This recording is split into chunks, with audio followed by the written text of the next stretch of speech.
There are many, many myths surrounding full-time RV living.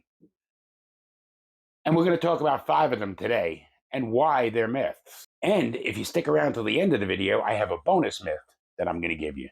Number 5, all trailer tires that come on new RVs are junk and should be replaced immediately. These things have been labeled, and I've seen it many, many times, as China bombs. They're not.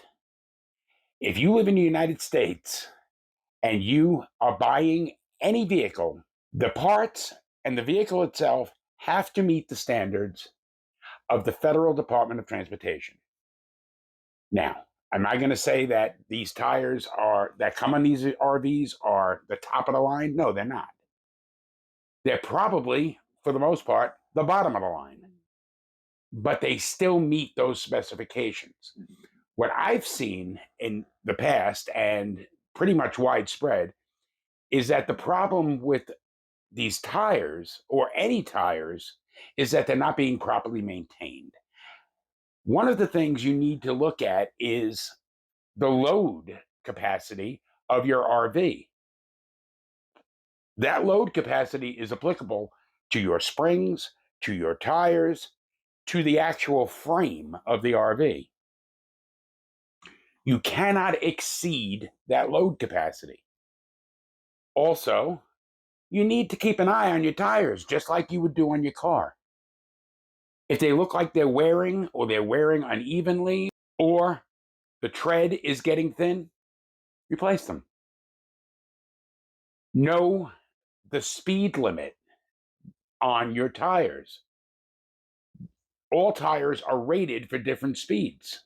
The tires I have on this RV are rated for up to 80 miles an hour. I will not exceed that speed, even going through Texas. You need to keep your tires properly inflated. Again, most RVs have a sticker on the side of the RV itself that says what the inflation level for all of your tires should be. For this one, it's 80 pounds per square inch, or 80 psi. If you do that, your tires will give you a good 3 to 5 years of life. Of course, that depends on how much traveling you do. Number 4, it's fine to keep your cats in the trailer while you're traveling. That is one of the biggest lies. If you want to actually experience it for yourself, be in your trailer when it's going down the road. Have somebody sitting in your trailer as it's going down the road.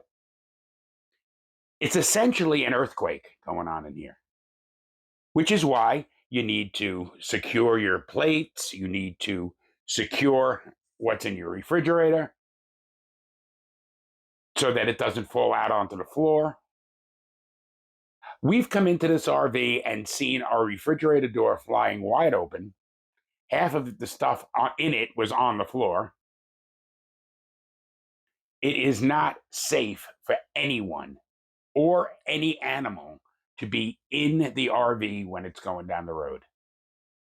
You need to keep them in your tow vehicle, or you need to keep them in your follow car, which is what we have. My wife follows the trailer down the road. She drives her Nissan Rogue, and I tow the trailer with my F-250. In the F-250, I have what's called a show carrier that my 2 cats are in. In the Rogue is our little guy, Bucky, right on the passenger seat, buckled in, and that's how we keep them safe. It is not a good idea to have anyone or anything in the trailer when you're going down the road. Number 3, and this is one of my favorites. I actually did a video on black tank maintenance, and I'll link that here. Number 3 myth: Don't put toilet paper in the black tank. No bigger lie has ever been told. If you're using septic safe toilet paper, you're fine. And if you're properly maintaining your black tank, you're fine. For example, there are people out there that will not use their toilet at all in their RV. They'll go to whichever bathroom is available in the RV park. That's ridiculous to me, anyway. You bought an RV and you want to use what's in it. And especially if you're full timing. Your bathroom, if properly maintained and properly handled, is fine to be used just as you would use a bathroom in a sticks and bricks. Now, one thing I will, a little disclaimer there, not all toilet paper that's labeled septic safe really is. We used a toilet paper some time ago. I won't even name it, but we used a toilet paper some time ago that was labeled as septic safe. And when I tested it, it did not break down in water. The toilet paper we use now, the Angel Soft, breaks down immediately.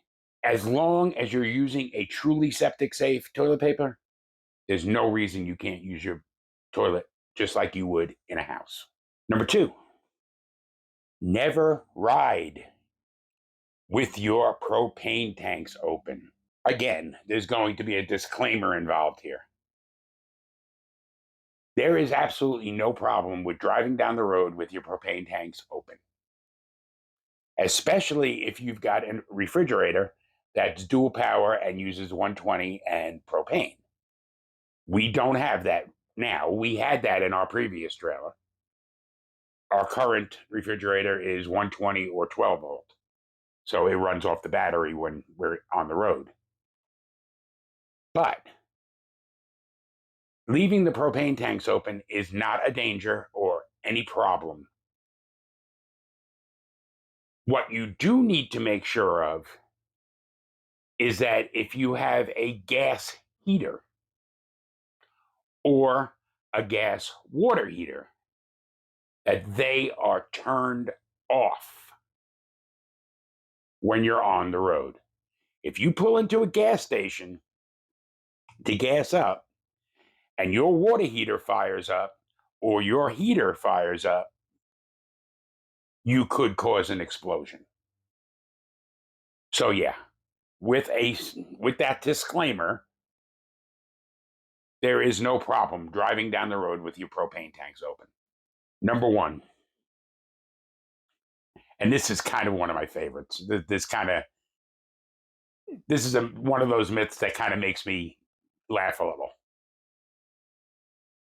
If you want to keep mice out of your RV, just get Irish Spring soap. Place it around your RV, and the mice will be gone.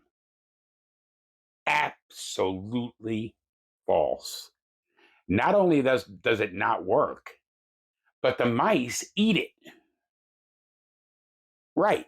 Mice eat Irish Spring soap. The other one that I've heard is that if you put dryer sheets around the RV, it'll keep mice out. Not true. What you're doing is providing them with nesting material. Nothing more. What will work, or I've heard works, personally, I just use my cats. My cats keep everything out of here. But what I've heard works, and I've seen actually examples of it, is peppermint oil. If you place peppermint oil strategically around the RV, supposedly mice hate it and they stay away. Now for the bonus that I spoke about earlier. RV life is all magnificent views, wonderful people, and perfect rides. False, false, false. There have been times, and what immediately springs to mind is the RV park we stayed at in Tulsa, where we not only didn't have a view, we didn't have any quiet or decent living conditions for that matter. But the ride is going to be based on the weather, and the people are going to be just like living in a neighborhood if you're in a house. You're going to have neighbors that you like, you're going to have neighbors that you don't like. You're going to have neighbors that want to be chatty and want to be sociable and hang out. And you're going to have neighbors who just want to be left alone. People are people. And I found, or we've found, in the 3 years that we've been on the road, that people are no different in the RV world. And that's all I got for this week.